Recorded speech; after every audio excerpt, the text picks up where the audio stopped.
Thank you, everyone, for tuning in to the UnitedWeStrike.com radio marathon. It is Saturday, May 9th, 2015. Today, we have a very special guest. I'm kind of tickled to be able to have him on as a guest today. He is Albert Stubblebine III. He is a retired U.S. Army Major General whose active duty career spanned 32 years. He's credited with redesigning the Army intelligence architecture during his time as Commanding General of the U.S. Army Intelligence and Security Command. As a colonel, he participated in a special task force that defined requirements of the U.S. Army for future conflict. He commanded the Electronic Research and Development Command. Stubblebine is strongly influenced by Lieutenant Colonel Jim Cannon's New Age document, First Earth Battalion Field Manual. He became a proponent of psychic warfare and initiated a project within the U.S. Army Intelligence Security Command, which he commanded from 81 to 84, to create a, quote, breed of super soldier, unquote, who would have had the ability to, at will, walk through walls. He attempted to walk through walls himself, but failed, as he himself described in a 2004 interview, that these activities feature prominently in Ron Johnson's book, The Men Who Stare at Ghosts, and I'd like to get into that. He is a key sponsor of the Stargate Project, a remote viewing project at Fort Meade, Maryland. Stubblebine was convinced of the reality of a wide variety of psychic phenomena.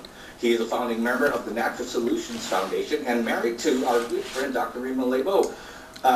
General Burt, welcome to the program this morning. Thank you. Thank you very, very much. I'm delighted to be here. Well, we're happy you're able to take the time to talk to our audience, and we can learn about you today. So we're honored. So let's try getting into a little bit of your background. You have a very colorful background, and I want our audience to get a grasp of who you are and what you've done, because I think there's a lot of interesting things you've done and how that's affected your work that you've done since you've retired. So please give us a bit of your background. Well, I think, of course, you've mentioned a lot of the pieces of it, but when I retired, I literally was responsible for all of the Army's strategic intelligence forces around the world. That's what I did in INSCOM. And that was quite a very interesting command, because it included all of the NSA capabilities, all of the stuff out of CIA, which includes spies, actually. It includes counterintelligence, so you've also got to spend a lot of effort on making sure that the people you know are not really spies spying on you. So it was a fascinating job, and I did not spend a lot of time at home. I spent a lot of time going around to my various organizations, which were literally around the world, all around the world. So it was a fascinating job. It was one of those mind-expanding jobs, because you were always looking for the information, the key information that allowed you to tell your boss, and my boss was the Vice Chief of Staff of the Army. You know, I didn't report to somebody down pretty low. I literally reported to the Vice Chief of Staff of the Army. And he needed to know what he should do from a operational perspective, based on the information that was true, not disinformation, and that's a big issue, not the disinformation, but what is the truth about what the enemy is doing. Now, in those days, the enemy literally was the Soviet Union. China was there, but China was way down the totem pole in terms of importance. The key issue was the Soviet Union. What was the Soviet Union doing? What were they training for? What was their new equipment looking like? So that you could plan ahead and understand what to tell the vice chief about what he needed to do in terms of his job in organizing, developing, and placing the Army troops where they could do create the biggest effect. So it was a fascinating job. It was round the clock. It was, I can't say 24/7, but it was pretty close. Other than that, I didn't do anything. I doubt that, seriously. Let's talk about that Stargate project, because I remember listening way back in the day to Art Bell, who had a Major Ed Dames on his show, who purportedly was in the Stargate program as a remote viewer. Can you tell us anything about that? Or is that classified and you can't? Well, it's a very interesting thing because Ed Dames is an interesting person. First of all, he, in many respects, claimed that he was a viewer. He was not. He was not one of my remote viewers. He was part of the remote viewing organization, but he was not a viewer. And he then, at the time, and that really kind of bothered me because he began talking and publicizing what we were literally doing. And at the time, it was still a very, very classified program. So Ed is not high on my list. Let me underline, he was never, ever a viewer himself. And Wow. yeah, he claims to be, but he was not one of my viewers. I mean, he was associated with the organization of my viewers, but he was not one of them. Now, since you brought up the remote viewing aspect, it's a fascinating piece of the puzzle. And the reason is that I don't care how good the photographs are, I don't care how well you can blow them up, how well you can change the resolution. There are things that you cannot know or understand from a photograph. The same is true about spies. Spies have a very important place in the system. Why? Because they get inside the system and allow you to understand some of the stuff that's going on that you cannot see from a photograph, that you cannot collect from NSA, from communications. So how do you find out what are the hidden aspects that you need to know that you cannot find out from the regular photographic or signals intelligence stuff, and that you don't have a spy that's inside that particular part of the system? How do you then find out the information that you need to know that you can't find any other way? Well, that's where the remote viewers come in, because they just, this is going to sound strange, but they are there, they're doing their remote viewing, they leave their body, they go to wherever the target is that you want them to go to, and you don't tell them what they're looking for. You just give them a coordinate and they're supposed to go there. And they then report back what they see or hear or feel or sense. And they do that in a very, very controlled manner so that the information that they are bringing back, you get some idea about the truth or fiction of it. Now, one other very important piece of all of that is you do not use one remote viewer. You don't send one to one target and another one to another target. You send all of them to the same target because each one of them will come back with a slightly different piece of information. And then you begin, just like a puzzle, you begin to put the pieces together until the real picture sort of pops out in front of you, and you understand then that you got some pretty good idea or pretty good handle on what is true. Does that make sense?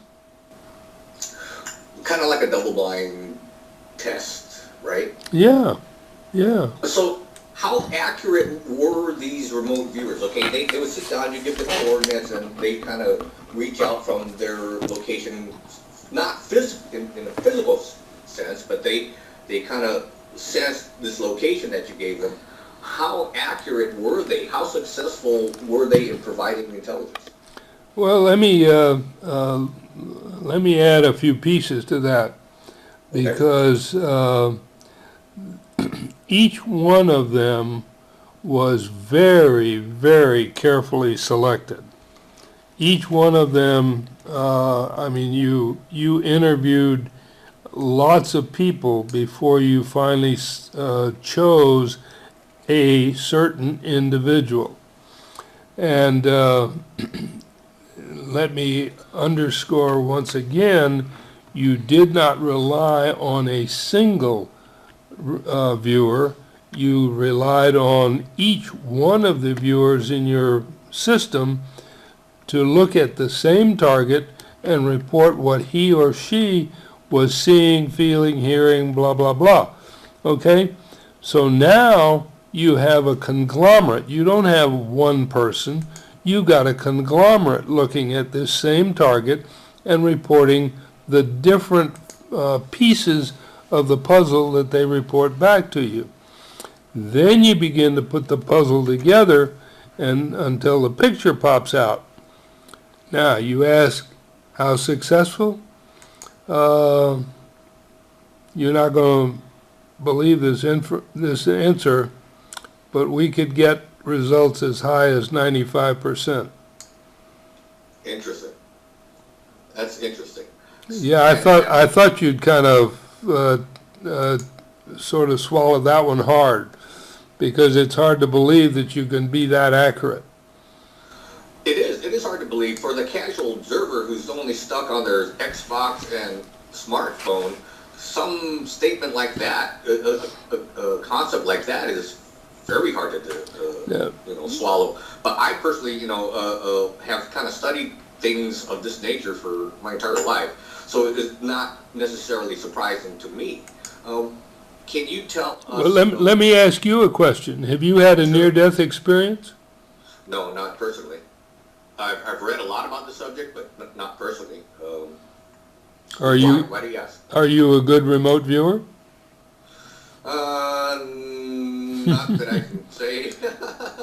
Incidentally, one of the... Not that I've tried, though. I mean, I haven't really sat down and tried to, so I can't say that I'm not or are. Well, one of the very interesting pieces is that people who have had a near-death experience make very, very good remote viewers.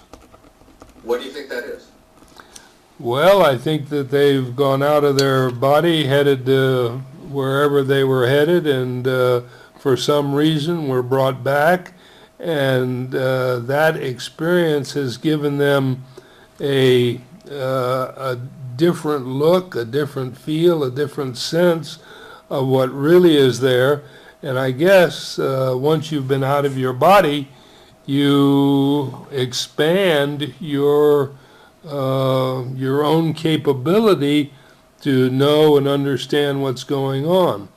The other very interesting aspect of all of this is people who have had UFO experiences, and I'm not talking about just thinking they saw a UFO somewhere in the distance, but rather have had a personal UFO experience.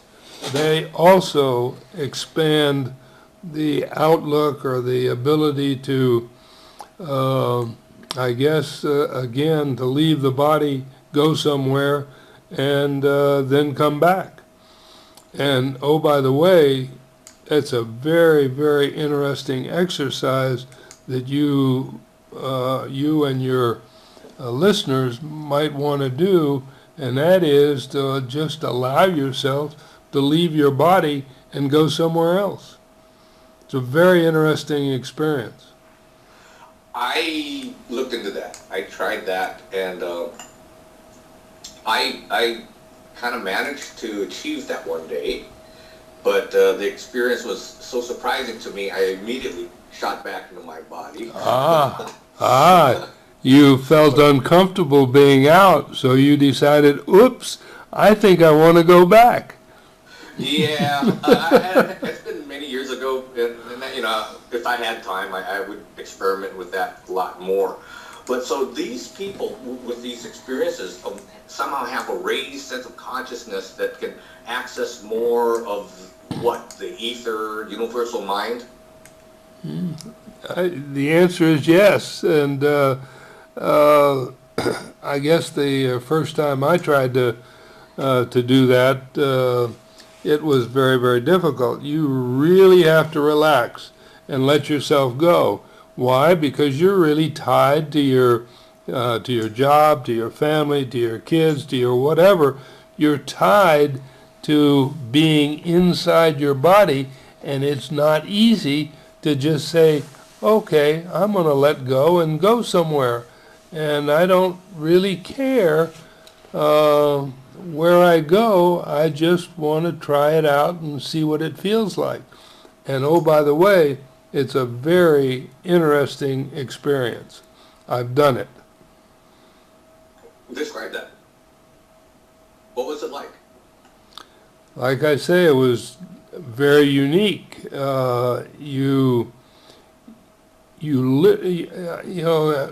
is going to sound like I'm repeating you. It is a little bit uncomfortable, at least the first few times, because you really don't want to go because, and I think this is true, I don't have any facts on this, I think it's true because you become a little bit frightened and say, where am I going? And so you instantly reverse yourself and come back into your body. You don't let yourself go any further.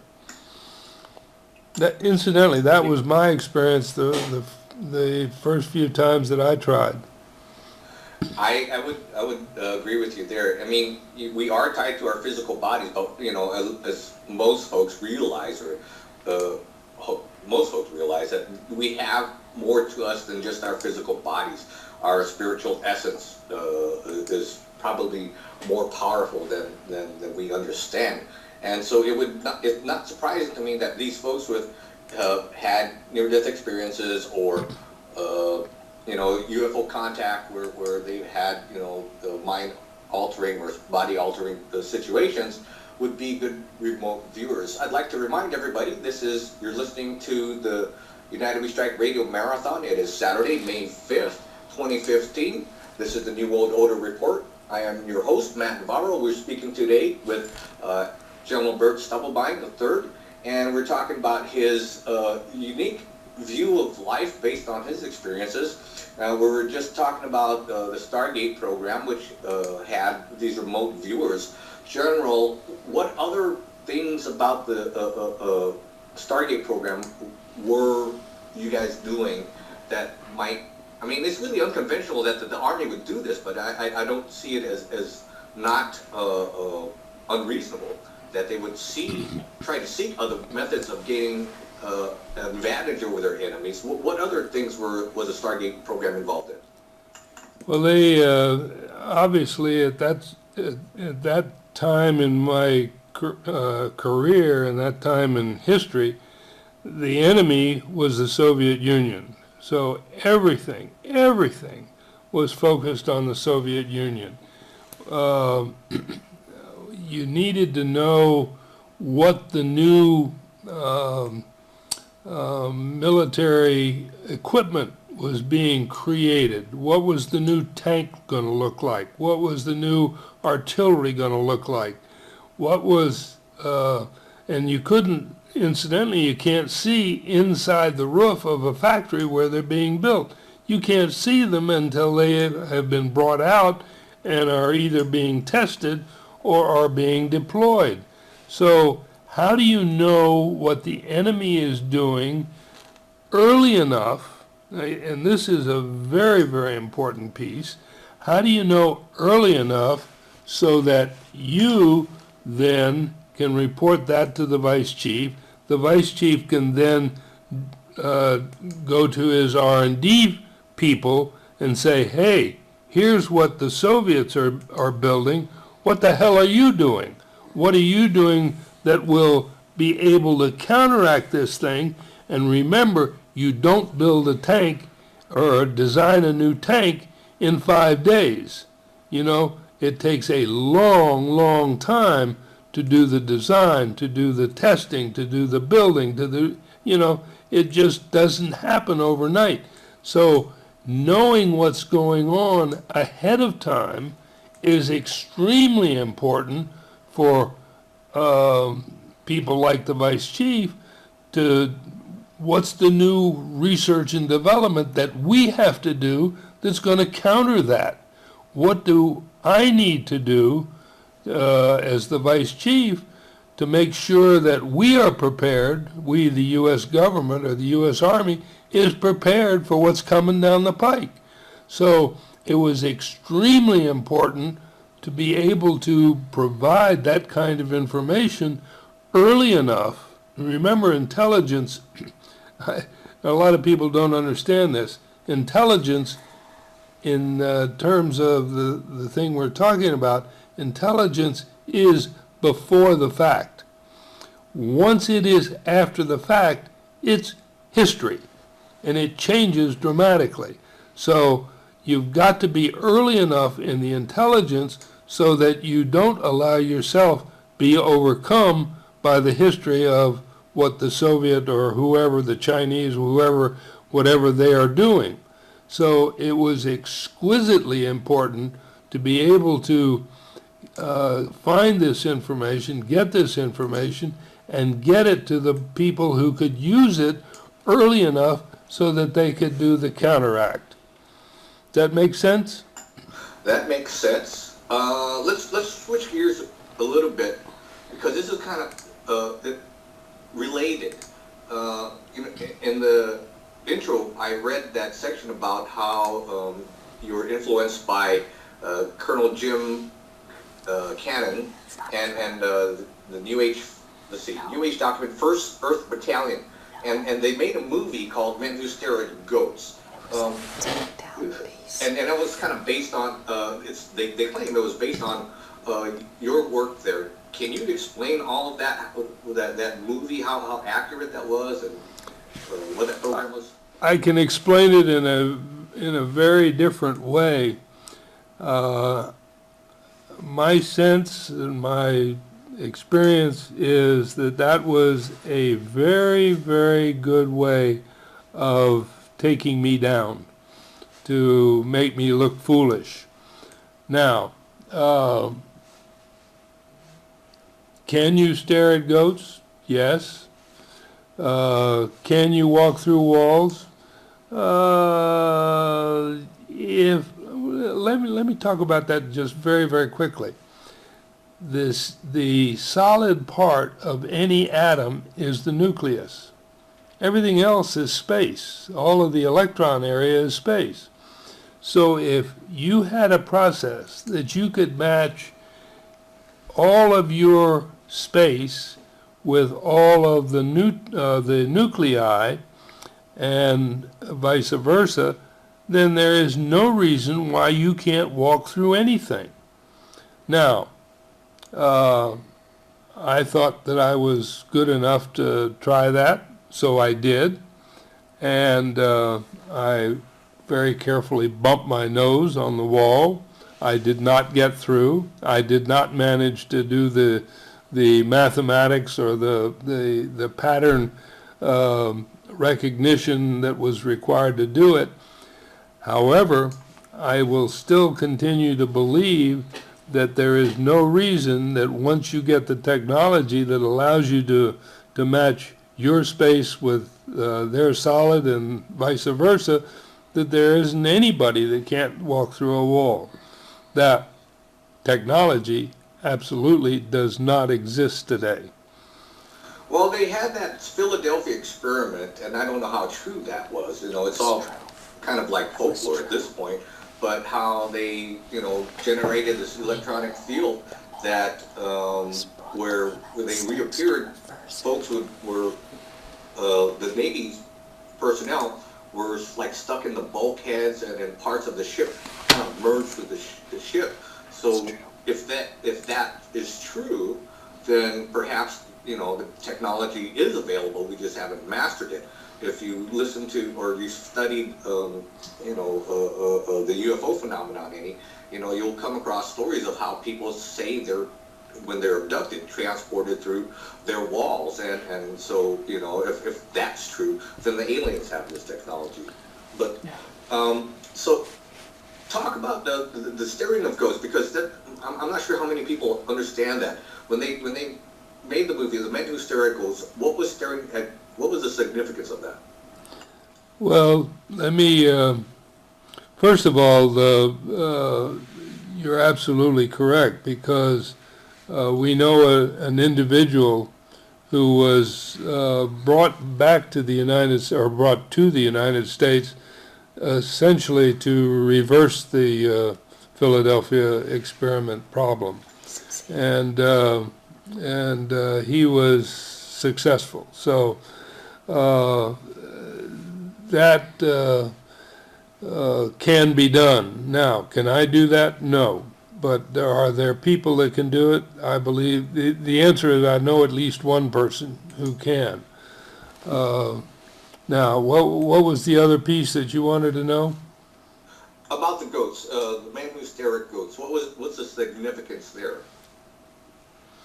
Why? What is staring at a goat all about? Yeah. Well, it was very interesting. This was when I was still on active duty. This guy came to me and said, I can stare at goats, and burst his heart. And I thought, tell me that again? He said, it's possible to stare at a goat's heart with the intentionality, and this is a very important piece, with the intentionality of bursting his heart. And I said, okay. And I started to say, show me. And I thought, if he stares at my heart or he stares at the goat's heart, whose heart's going to get busted? So I was a little bit leery about having him do an experiment. However, again, intentionality becomes very, very important, and your focused mind on doing exactly that. There is no reason why you cannot burst a heart. Now, why was that important to me? It wasn't just curiosity, because what happens if you're in combat or in a very serious physical condition, and you don't have any ammunition, or you don't have a gun, or you don't have a weapon. What then can you do to protect yourself? How do you handle that? What do? You throw up your hands and surrender? You go try and hide in a bush, and the bush isn't big enough? What do you do under that set of circumstances? So suddenly, the idea of being able to defend yourself with your own mind took on meaning. And how many, the ordinary soldier, even in combat, is, not faced with those kind of things occasionally, but not normally. But the special forces, what about the special forces guys? What about the Navy SEALs? They've put themselves into horrible, dangerously active positions. And what happens if they run out of ammunition? What happens if they drop their gun? What happens if they need to protect themselves? So the idea of staring at a goat's heart and busting it became important, not for me, but for the special forces. And that's exactly what I did with the information. I took it down to the commanding general of the special forces, and I said, here is the kind of information that I believe you need so that your guys can be protected under any circumstances.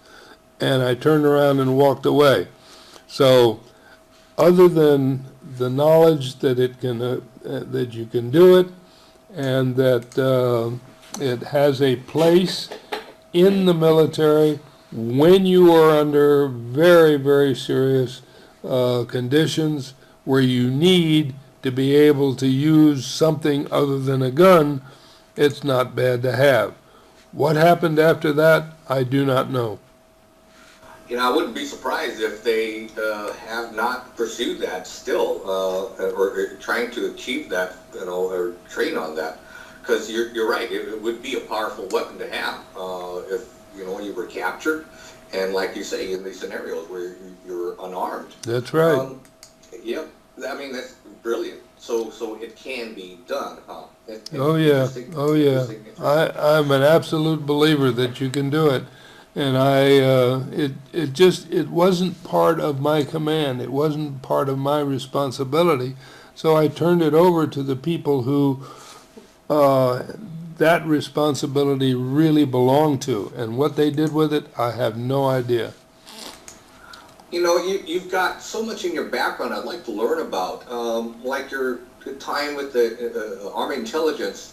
You have to have heard inside information about the New World Order. Did you at that point know about it, or when did you learn about it? The answer to that question is no. I did not know anything about it, hadn't heard about it. I wouldn't. The other interesting thing is, if I had heard about it, I wouldn't have believed it. I literally did not. I did not know it. I did not understand it. I didn't care about it. I had so much to do that that kept me, busy 24/7. I didn't have time to screw around with something like that. Now, the interesting thing is that since I've met Dr. Rima, that has taken on a very different focus. Yeah, so let's start getting into that then, because you are a founding member of the Natural Solutions Foundation. Tell us about that organization and what you've done and what you plan to achieve. Well, we have one direction, primary direction, and that is health. we are very, very interested in a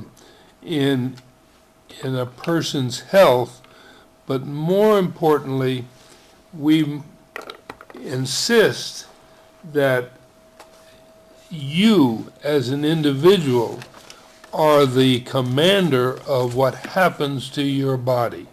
So it really is health freedom.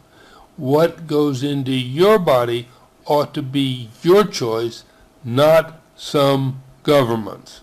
And so that instantly gets you into such things as GMO. It gets you into drugs that don't belong in your body. Actually, we believe that health freedom is our first freedom.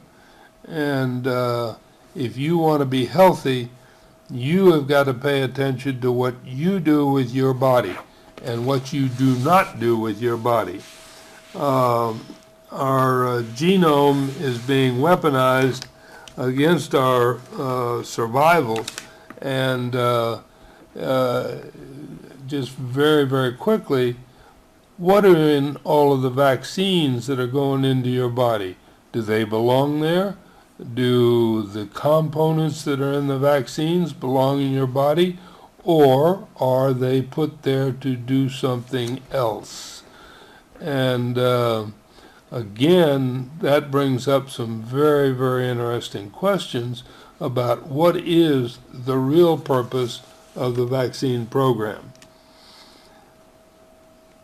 What is, okay, so vaccines are bad for us, and we've talked with Dr. Rima about that, and she's always on the front lines of alerting folks to that.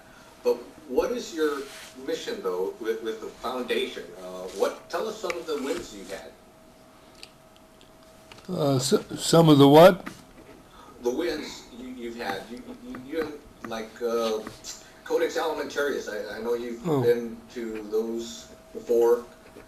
Yes. Well, let me tell you. In 2009, remember when everybody was supposed to get a mandatory swine flu vaccination? Indeed, you remember that? Phony scare, yes. Well, we created a sort of a program, and and got the word out, and 3.5 million emails got to the government, to the Congress, to the president, to all of the hierarchy, and we did that in 11 days. And oh, by the way, they stopped the program. It was to be a mandatory vaccine program. They stopped it because of the number of people who listened to what we were saying, and they backed off. We also stopped Monsanto here in Chile essentially the same way. So, and that takes me to a very, very interesting piece of my military background, because I'm sure you're familiar with the principles of war. The various countries around the world have different numbers. The United States has 10, and one of those principles, well, no, let me talk about two of them very quickly. One of those principles is offense. You cannot win sitting on your hands. You've got to go on the offense. Well, how do just two people go on the offense and defeat somebody like Monsanto, somebody like big governments? You do that with numbers. It's called mass. It's one of the principles of war. You need a lot of people, voices. You don't need guns. You don't need spears. You don't need bows and arrows. You don't need cannons or tanks. You need people speaking out. And the people then send the message to the lawmakers, to the Congress, to the president. Oops, I'm not sure that I want to continue this program this way because there are a lot of people that are not going to be happy. So they back off. And if you keep that in mind, both offense, because again, you won't win doing nothing, and mass, which is numbers. And how do you get numbers? Well, the way you're working, you do it with the radio programs that have not one outlet but multiple outlets, so that you're getting to large numbers of people. And when you need an action, you ensure that you make it very, very easy for them to respond. You create a button, and all they got to do is push the button and send their message. And they don't send one message with one button. They send a message to everybody who are in the responsible positions, and they then back off. So, yeah, go ahead. Go ahead and finish. That's where we. I think there's a real nexus here between the work you do with the Natural Solutions Foundations and the work we do here at UnitedWeStrike.com. Like you say, our objective is to resist en masse the New World Order. And how do you do that? You stay healthy, and then you take action. And, we have this little saying, don't buy, don't comply, ask why. Don't buy into their lies, don't comply with mandatory vaccinations, and ask why they want to vaccinate you in the first place. Those sorts of things. We're glad to be reaching out to more audiences now that we're simulcasting with multiple networks that then get restreamed, I'm sure, with AwakeRadio.us, American Freedom Radio today, and Wolf Spirit Radio, along with UnitedWeStrike.com radio. We as a race of human beings can turn this around as long as we awaken to this information and take actions like not eating GMO foods, like not taking their vaccinations, not drinking their fluoridated water. We can win. And like the general says, it takes a mass of us to be able to do that. So the information you learn here on these marathons, like you hear coming up with Dr. Rima at 1 o'clock Pacific time, I'm sure she'll be sharing some great information about health. Take that information and share it with your friends, families, and neighbors. Now, in my family, years ago, people would look at me and think I had 3 eyeballs and, give me this stare. But now they understand what a chemtrail is. They understand that fluoride is bad for you. They understand that GMOs are bad for you, and they're eating healthier. So it happens, and you just plant that seed, and people will hopefully blossom at some point, and then help influence others. That's how we win, like the General says. General, you wanted to, there's so much I could talk to you about, there's so much I wanted to talk to you about, but you wanted to make a comment on Jade Helm, this exercise is coming up in July in the United States. Before we do that, let me finish with the subjects we've been talking about, because I think it's very, very important. These are genocidal, genomicidal technologies that we're being faced with, and they are creating things in our body that our bodies are not prepared to handle. And so if you put a lot of vaccines in your body, and oh, by the way, they're mandating more and more and more vaccines for nothing. I mean, the things that we're getting vaccines for now are plain BS. I won't say the real words, but you know what I mean. And if you want more information on it, you need to go to www.drrimatruthreports.com, and you can see a lot of information there. Now, one word on Jade Helm, very quick. This is Dr. Rima, and of course I'm sitting here admiring General Burt and listening to his presentation. I'd like to add something to what the General has just said, if I can, Matt. Sure. On May 1st, the Natural Solutions Foundation did a 16-hour marathon broadcast, and you were part of the streaming community. Thank you.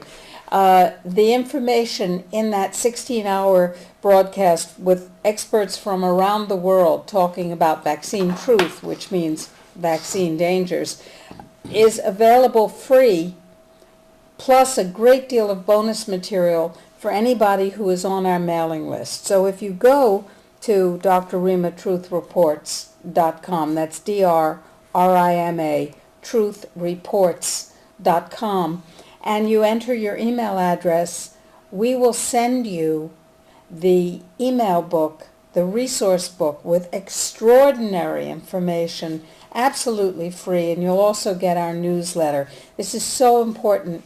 This is information that can quite literally save your life and the life of everybody that you share it with. So please, that's a gift in our part of the struggle against this genomicidal technology. Thanks, Dr. Rima. Yes, folks, please go look into that. And by the way, I don't think I get your newsletters anymore. Somehow, we'll talk about that later, but appreciate all the work you do, Dr. Rima, and we look forward to hearing you coming up at 1 o'clock Pacific time. General Burt, you were going to finish with Jane Hill? Yes, I want to just very, very quickly talk about this military exercise that's about to take place in from 15 July to 15 September. It's the largest military exercise ever held, and it theoretically is to organize and to make sure that the military can handle everything that's coming down the line. However, I want to remind everybody that at the time of 9/11, there was a military exercise going on in the D.C. or in the New York area or D.C. area, and there is a military exercise going on starting with Jade Helm, and the question is, what will be the result? Will there be a false flag attack? Will we go into martial law? Will we be restricted forever?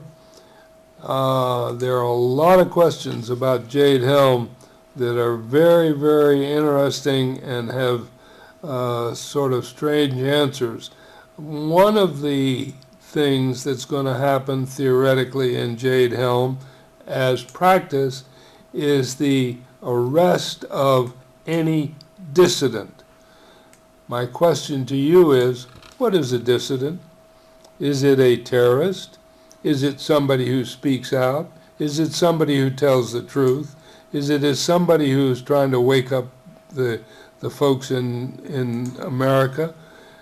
What is the definition of a dissident?